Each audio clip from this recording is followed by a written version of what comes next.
Reserving the right to object, Mr. President. My objection is not specific to this nominee.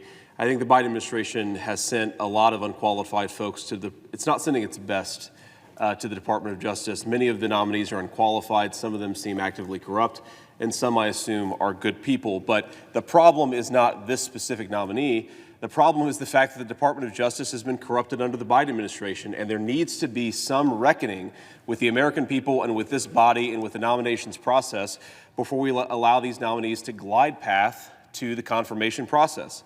Let's just talk about a tale of two leaders in this country right now, one a Democrat and one a Republican. Of course, the President of the United States, his son, Hunter Biden, has multiple federal charges, multiple federal investigations that implicate directly on the president's business dealings, may very well implicate the president directly, and plausibly could lead to some significant problems for the president in the presidential election. Yesterday, the plea deal that the Department of Justice cut with Hunter Biden fell apart under minimal scrutiny from the federal judge in that case.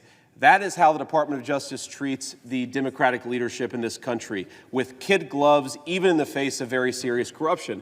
Now let's ask ourselves how they treat the former Republican president in the face of a classified document scandal where literally the claim is that the President of the United States mishandled the documents of his own administration. Now, nobody doubts that President Trump had the right to declassify the documents at issue in this case. The argument is that he didn't, and therefore they want to throw him in jail. Is that really what we're doing at the height of a presidential campaign, is trying to throw the former president in jail, the likely leader of the opposition in prison because he didn't cross the T's and dot the I's on the classification or declassification process? This is a ridiculous scandal in our entire country.